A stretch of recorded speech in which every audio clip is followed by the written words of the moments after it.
Today on Tort Talk, we are hitting you with the first edition of Tort Talks Power Rankings. We're not talking about NFL rankings. We're not talking about ranking songs on Taylor Swift's new album. We're talking about ranking what are the mass torts that you should be interested in, maybe you should be investing in, maybe you want to know what's going on with the various mass torts that you have acquired already in your docket. We've got Joe Fantini here to explain the top 10 torts for you. Yeah, thanks for having me, Jon and Marc. Excited to go over this. And again, these are the cases that right now I see the best opportunity to get involved with. Excited to go over the top 10 with you guys here today. We're going to be running this series every month, updating this as we deem fit, going off the knowledge and expertise of Joe. We're excited to get into it. Stay tuned till the end, and after we get through the top 10, we're also going to tell you the ones that you may be a little bit too late to the game on and ones that you should be watching that may hit the power rankings next month. Starting things off, coming in at number 10, we have Bair Hugger. Bair Hugger's a legacy mass tort. We started talking about it a few weeks ago. Things are starting to move a little bit. We're approaching about 10,000 cases filed. Where do we currently stand with this case, Joe? Anytime we get a mass tort that gets towards that 10,000 case number, that really piques my interest. So we've been litigating this case for almost 10 years. We're seeing a lot of action going on with case remands, maybe some bellwether trials coming up. The defendants are doing the docket control mechanisms to really get an idea on the total case count. So I think this is a case you should have some interest in, but there's definitely some better opportunities out there for you right now. Interesting to see Bair Hugger. Again, it's been around for so long to break into the top 10. But coming in at number 9, we have GLP-1 weight loss drugs. So that's Ozempic, Wegovy, etc. We're looking at both the intestinal injury cases as well as the vision loss cases. They both potentially appear to be viable. What should we be focusing on in these cases right now? Yeah, right now with the weight loss cases, it seems like the buzz has shifted from the intestinal injury cases, which was the initial injury that formed the MDL, to more of these vision loss cases. It seems like the vision loss cases, the science is really there. The case value could be higher. But in the MDL, we still have more than 2,000 cases filed. So we're really waiting to see how those two litigations play out. But with the potential client pool of hundreds of thousands of potential clients, this is one that you should keep on your radar. But again, I think there's some definitely better opportunities out there with more mature torts that are further along in the process. But this is one where there's been a lot of interest in the past, and it still seems like a viable case. Do you think that firms that are not yet acquiring weight loss cases should be focusing on the vision injury over the intestinal injury at this point? Those do seem like the stronger cases, but remember, they're going to be a lot less of those vision loss cases. So ultimately, I think we get past that 10,000, 20,000 threshold for the gastrointestinal injuries as it relates to the vision loss cases. You know, I would say maybe we're going to get to the 3,000 to 5,000 number cases. So in reality, it's going to be a lot easier to get the intestinal injury cases, but either one you come across, definitely sign it up, investigate it. It seems like they'll both be viable at the end of the day. Coming in at number 8, we have a case that was very hot earlier this year, the Depo-Provera Brain Tumor cases. We're eagerly awaiting the court's preemption ruling. Case could be a very quick riser over the next month. What can you tell us about Depo? Yeah, like you said, Jon, this is one that could be our biggest riser in the next couple months if we get a positive ruling on the preemption. So the judge is basically considering now Pfizer's argument that all of the failure to warn state claims are preempted by federal law because they basically, according to Pfizer, went to the FDA and said they wanted to put this updated warning on there in 2024, and the FDA shot it down. If we are successful in beating back this motion, which I expect a ruling on before the end of the year, the case count is going to skyrocket. However, one thing we've noticed during this case acquisition process is getting records going back 20, 30, 40 years has been challenging in these cases. So I think we could end up with the total case population of maybe 20, 30,000. So it's one to watch, but everybody's kind of pumping the brakes right now, waiting for this important ruling. In at number 7, we have Talcum Powder. This is another legacy mass tort on the list. Do you think there's still time to acquire cases in talc? Yeah, this is the most mature mass tort out there, more than 70,000 cases pending. And we saw with the failed bankruptcy, J&J does want to pay something on these cases, not enough what we think is deserving for these clients who've been through so much. What we have going on is there's this court order mediation ongoing with new leadership for the plaintiffs' counsel. It seems like the court and the judge is really trying to push this towards a settlement. We have a bellwether case coming up at the end of 2025. So for the first time in a long time, I'm optimistic that this case will get resolved. I think there's a little bit of time left, but since there's so many cases already filed, the remaining potential cases out there is not going to be as large as some of the other torts a little bit higher up on the list. So it seems like the messaging here, and validate this or not, is if you could find a case, acquire it. But if not, kind of move on and find some of the other case types that could have a little bit more potential. Yeah, exactly. A lot of the cases are already filed at this point, so most of them are accounted for. Coming in at number 6, we have a case that has a bellwether trial, the first bellwether coming up in November. It's social media addiction. What's going on with that case? Are we just sitting waiting for that bellwether to happen?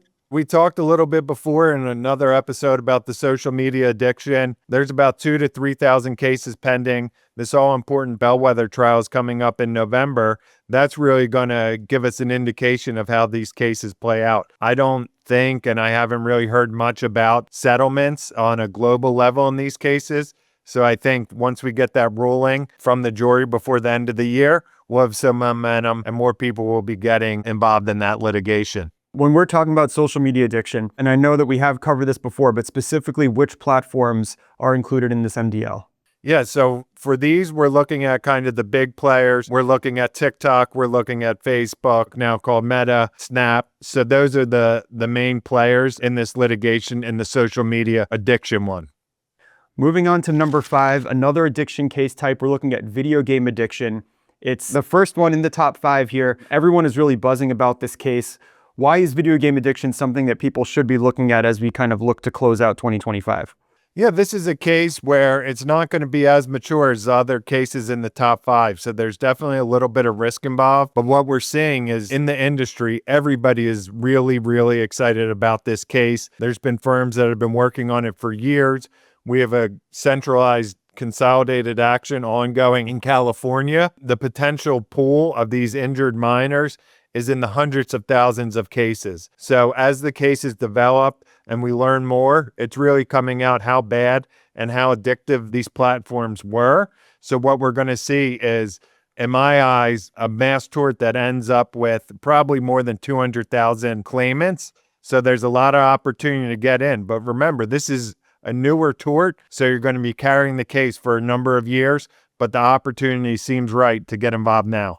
At number 4, we have a case that had its first bellwether trial resolved last week, Uber sex abuse. Why is this case still in the top 5 after that first bellwether? Definitely a setback in that first bellwether, and people would be surprised, some of the viewers here, to see this in the top 5 after the loss. But you have to understand, in a mass tort, it's not always the result of that jury trial. It's getting to the jury is what matters most. So we have other bellwether cases teed up that are going to be going to trial. I think the next one coming up is going to be in the MDL in January.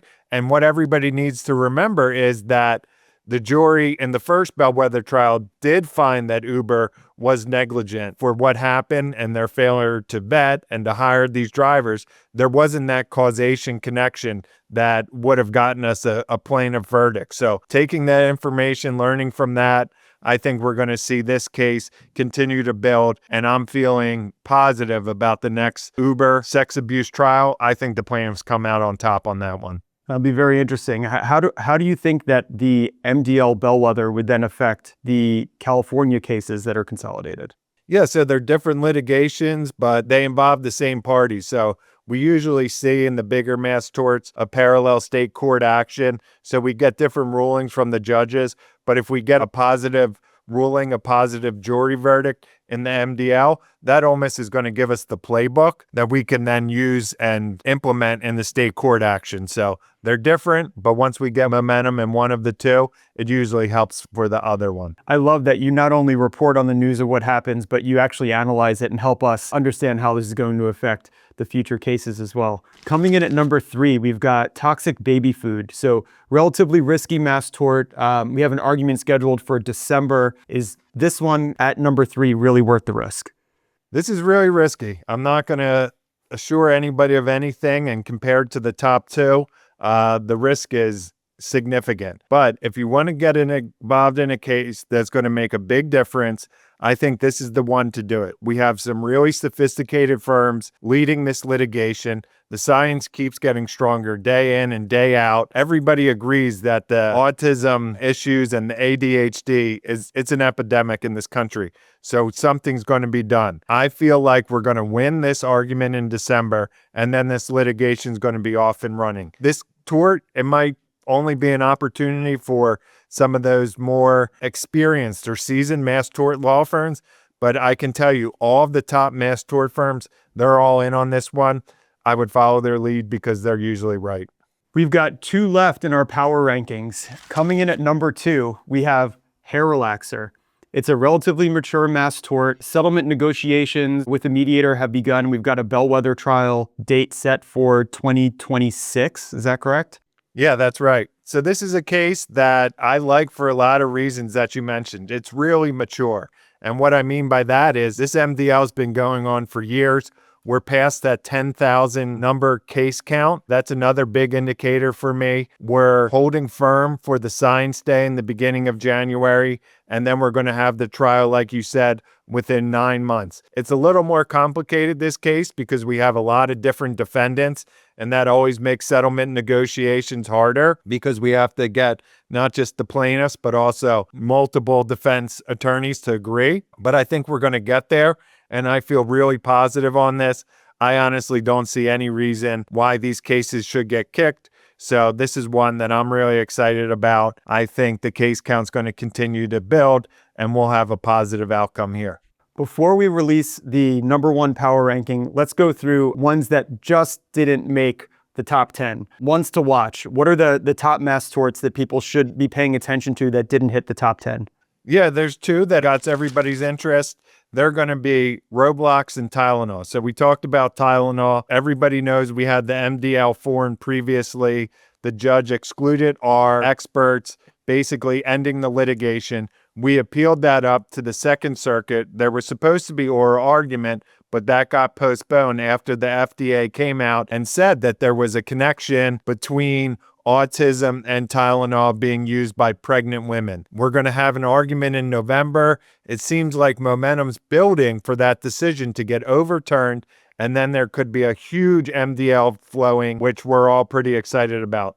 Roblox, this is a new kid on the block, right? We talked about how they just filed the petition to have the JPML hear the oral argument on consolidation to form the new mass tort. What that means in layman's term is we got about 30 or 40 cases on file. We want to get a mass tort going in front of an MDL judge. It takes about 6 months for it to really happen, but we're going to have the argument in December, and then those cases are going to build. So in 2026, those are the 2 mass torts that aren't right now in our top 10 that everybody should expect to see there. And rounding out our top 10, our number 1 mass tort in our power rankings is Roundup. Rumors of inventory settlements are everywhere. Bair's Supreme Court writ is pending. There seems like there's just a little bit of time left. What can you tell us about Roundup and why it hits the number 1 spot?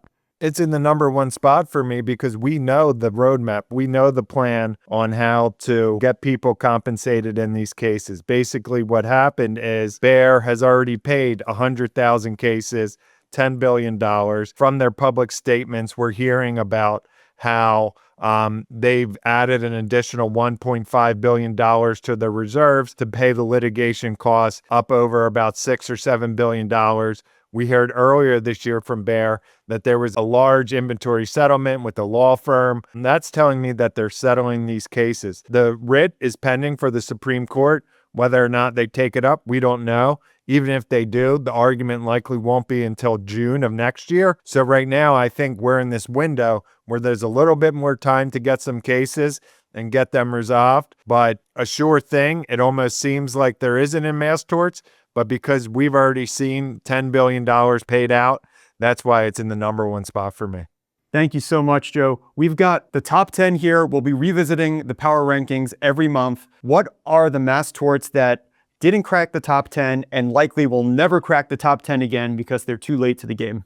Yeah, there's a couple that we've seen deadlines come out. The one that jumps out to me is AFFF. So the court imposed a filing deadline of mid-September to get the cases on file. If you didn't do that, you're going to have to do a lot of case workup with an expert report.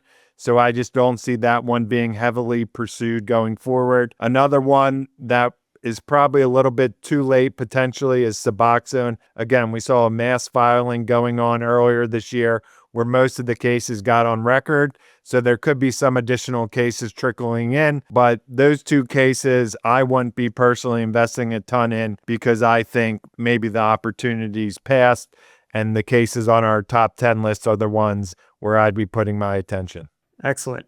Those of you watching, please let us know in the comments, do you agree with Joe's top 10? Are there Mass Torts that you think should be in the top 10 that didn't make it? Do you think we should be reordering this? Let us know your thoughts. Also, if you're finding yourself as a local firm coming across any of these cases and you don't know what you should be doing with them, reach out to Joe. He's the best resource that we know on what to do with Mass Torts. We've got MTMP coming up here, again, only a few weeks away. We'll be redoing these Mass Tort Power Rankings right after MTMP. Joe, thank you so much for joining us. We went a little bit over the 10-minute mark today, but I think this is one of our most valuable Tort Talk episodes to date. Yeah, thanks for having me, Jon. Looking forward to seeing everybody out in Vegas in a couple weeks.